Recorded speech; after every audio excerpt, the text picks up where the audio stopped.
मेरी उम्मीद है कि आप सब बहुत अच्छे होंगे और स्वस्थ भी होंगे और अपने आसपास के पर्यावरण को भी आप स्वस्थ रख रहे होंगे।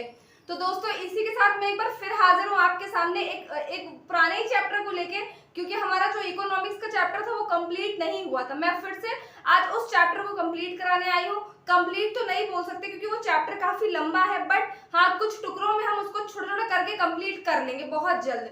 तो उसी तरीके से मैंने आज कुछ इंपॉर्टेंट मैं पॉइंट्स लेकर के आई हूँ जिससे आपका जो कंसेप्चुअल प्रोसेस है वो अच्छे से हो, आपको चीजें बहुत अच्छे समझ में आए।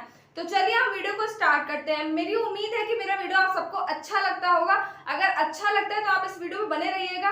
मेरी उम्मीद है पूरी कि आपको वीडियो से कुछ ना कुछ तो जरूर नया मिलेगा।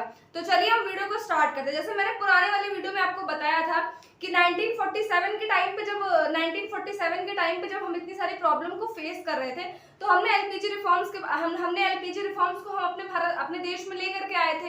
तो चलिए एक बार हम उसको रिकॉल करते हैं पहले।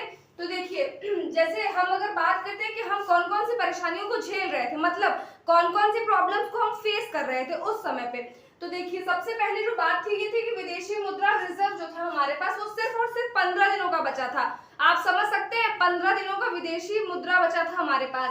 अब जब हमारे पास फॉरेन मॉनेटरी रिजर्व जो है वो 15 दिनों का बचा है, तो आप ये तो अंदाजा लगा ही सकते हैं कि हम चीजों को इंपोर्ट नहीं कर पाएंगे, क्योंकि अगर हम कोई सामान को इंपोर्ट करते हैं किसी दूसरे देश से तो हमको उसकी पेमेंट किस में करनी पड़ती है, डॉलर में करनी पड़ती है। तो हम कैसे करते हैं, तो ये सबसे बड़ी हमारे सामने एक प्रॉब्लम थी। दूसरी जो हम प्रॉब्लम फेस कर रहे थे वो ये था कि व्यय बहुत ज्यादा हो रहा था, मतलब खर्चा बहुत ज्यादा हो रहा था और इनकम बहुत कम थी, और उसको मतलब मैनेज करने का कोई भी हम प्रोसेस पे ध्यान नहीं दे रहे थे। ये बहुत बड़ी प्रॉब्लम थी हमारे सामने। उसके बाद निरंतर बढ़ता आयात। अब आप ये समझ देखिए कि इंपोर्ट जो था वो बहुत ज्यादा बढ़ रहा था, इंपोर्ट बढ़ने की वजह से क्या हो रहा था कि हमारे पे हमको लोन लेने पड़ रहे थे, क्योंकि हमको पेमेंट करनी थी और हमने बताया 15 दिन का ही रिजर्व बचा था, तो हमें इंपोर्ट करने के लिए हमको लेना पड़ा था लोन हम भर नहीं पा रहे थे क्योंकि हमारा क्या था, आय हमारा कम था। ये सब कुछ इंटरकनेक्ट है आपस में, तो ये हो गया था। सेकंड जो चौथी प्रॉब्लम बेरोजगारी। अब देश में जब इतनी ज्यादा वित्तीय मतलब घाटा चल रहा है, इतनी प्रॉब्लम्स हो रही हैं, तो ऑटोमेटिक बेरोजगारी तो बढ़ेगी ही। अगर चीजें अच्छे से सेटलमेंट नहीं है, बिजनेस अच्छे से नहीं चल रहा, देश में पैसा ही नहीं है, तो बेरोजगारी बढ़ना निश्चित है। ठीक है, उसके बाद गरीबी भी बढ़ रही थी, भाई गरीबी तो बढ़ेगी ही। उसके बाद जनसंख्या विस्फोट, जनसंख्या भी बढ़ रही थी, जिसके कारण जनसंख्या बढ़ेगी तो उनको रिसोर्सेस चाहिए। जब देश में पैसे की प्रॉब्लम है तो रिसोर्सेस में भी उनको प्रॉब्लम होगी। तो ये सारी प्रॉब्लम को हम उस समय 1947 के बाद 1980 के आसपास ये प्रॉब्लम्स को सारे लोग फेस कर रहे थे। तो उसके बाद क्या हुआ कि भारत के पास बिल्कुल पैसा नहीं बचा कि वो सारी चीजों को कैसे मैनेज करे। जब कोई देश बहुत ज्यादा घाटे में आता है या तो बहुत ज्यादा रिस्क फैक्टर में जीता है, मतलब उसको डर होता है कि सिर्फ 15 दिन का हमारे पास फॉरेन रिजर्व बचा था, तो फिर वो क्या करता है कि वो इंटरनेशनल लेवल पे फिर वो लोन लेता है। किससे लोन लेता है, तो कोई नॉर्मल बैंक से लोन नहीं मिलता है, उसके लिए आपको IMF से मिलता है या वर्ल्ड बैंक से मिलता है। किसको लोन मिलता है, तो देश को मिलता है, किसी भी देश को।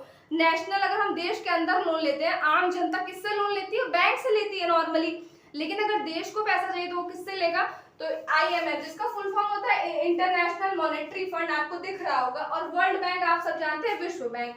अब जब भारत को इसका दरवाजा खटखटाना पड़ा, अब जब इससे इनको पैसा चाहिए था भारत को, तो इनकी कुछ कंडीशंस, जैसे लोन भी अगर हम बैंक से लेते हैं तो कुछ कंडीशंस तो होती हैं, जैसे कि हमें इंटरेस्ट देना पड़ता है टाइम टू टाइम, ये सारे हमको रूल एंड रेगुलेशंस फॉलो करने पड़ते हैं। तो फिर क्या हुआ, इनकी क्या कंडीशन थी, इन्होंने बोला कि हम आपको लोन देंगे, पैसा देंगे आपके देश में जो भी प्रॉब्लम्स है उसको सॉल्व करने के लिए, लेकिन हमारी कुछ कंडीशंस है। क्या कंडीशंस है कि आप LPG रिफॉर्म्स को लाइए, मतलब लिबरलाइजेशन, प्राइवेटाइजेशन, ग्लोबलाइजेशन। हिंदी में अगर हम बात करें, उदारीकरण, निजीकरण, वैश्वीकरण, इसको आप अपने देश में लेकर के आइए।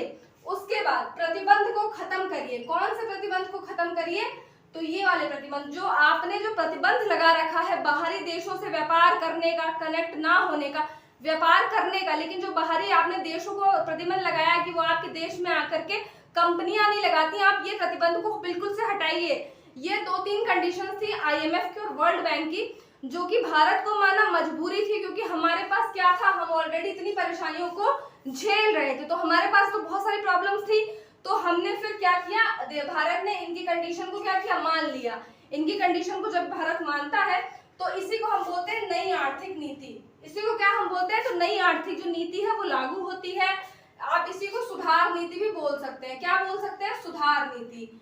क्योंकि अब जाहिर सी बात है, इतना तो आपको समझ में आएगा ही कि ये सुधार नीति तो है ही, क्योंकि ये आर्थिक नीति थी, इसको हम हमने अपने इकोनॉमिकल जो भी हमारा फैक्टर था उसमें हमने कुछ नई चीजों को लाया, हमने कुछ इंप्रूवमेंट किया, तो हम सुधार नीति इसको बोल सकते हैं। अब ये सुधार नीति भी आपके दो ग्रुप्स में डिवाइडेड थी, मतलब दो स्टेज पे इसको जो था लागू करना था। क्योंकि कोई भी अगर हम किसी भी स्कीम को अगर हमको इम्प्लीमेंट करना है तो वो एक बार में नहीं होता है, उसको कम से कम उसको एक एक स्टेप टू स्टेप करते हैं। तो फर्स्ट स्टेप था आपका स्थायी कार्य, सेकंड था संरचनात्मक, मतलब स्थायी कार्य जो जल्दी जल्दी जो काम हो सके, और संरचनात्मक का मतलब होता है स्ट्रक्चरल, मतलब एक स्ट्रक्चर पूरा ओवरव्यू को हमको इम्प्रूवमेंट करना, जिसमें हमको टाइम लगेगा जल्दी। और ये स्थायी कार्य मतलब जो चीजें जल्दी जल्दी हो सकती हैं उसको फटाफट इम्प्लीमेंट करा के सुधार लाना। लेकिन जो चीजें थोड़ा सा लेट होती हैं वो कुछ लॉन्ग टर्म विजन होता है बट इम्प्रूवमेंट लेकर के आता है। तो दो तरह ये बढ़ गई थी, क्या, नई आर्थिक नीति। आप चाहें तो इसको नोट भी कर सकते हैं अपनी कॉपी में, ये आपको बहुत हेल्प करेगी। आपकी बुक तो आपके पास है ही, जब आप ये इंपॉर्टेंट नोट्स को याद रखेंगे तो ये बहुत एग्जाम में भी हेल्प करेगी, आपके कंसेप्ट को भी क्लियर करेगी, है ना। तो देखिए जब ये हुआ, अब जल्दी जल्दी में क्या था, महंगाई कम करना। जल्दी का काम क्या था, उस टाइम पे महंगाई भी बढ़ रही थी तो उसे कम करना। और संरचनात्मक में थोड़ा टाइम लगता, तो टाइम लगने का मतलब क्या करना था, तो अर्थव्यवस्था को कुशल बनाना, मतलब जो हमारी इकोनॉमिक स्ट्रक्चर हो गया था उस टाइम का, इतने हम डेप्थ में चले गए थे, उन सारी चीजों को सुधार करना। तो इसमें टाइम लगता, इसलिए इसको बोला गया संरचनात्मक। ठीक है, अब जब ये दोनों चीजें होंगी तो ऑलरेडी इससे निकल के आपका एलपीजी रिफॉर्म्स आएगा, जिसको हम तीसरी नीति बोलते हैं एलपीजी रिफॉर्म्स को, या तो इन दोनों का एक उपवर्ग बोलते हैं। क्या बोलते हैं, इन दोनों नीतियों के उपवर्ग। जब ऑलरेडी ये दोनों चीजें होंगी तो एलपीजी जो है आपका ये ऑटोमेटिक होगा, क्योंकि आईएमएफ की और वर्ल्ड बैंक की जो कंडीशन ही थी एलपीजी, तो जब हम ये सारी करेंगे तो एलपीजी होगा। इसको हम तीसरी नीति भी बोल सकते हैं या तो उपवर्ग आप बोल सकते हैं। तो अब ये चैप्टर का इंट्रोडक्शन पूरा कंप्लीट हो चुका है। अब नेक्स्ट जो वीडियो बनेगा उसमें मैं आपको ये बताऊंगी कि क्या बताऊंगी, हाँ, तो उसमें मैं आपको ये बताऊंगी कि ग्लोबलाइजेशन क्या होता है, प्राइवेटाइजेशन क्या होता है, और आपका ये क्या कहते हैं, उदारीकरण, वैश्वीकरण, निजीकरण। ठीक है, ग्लोबलाइजेशन आपका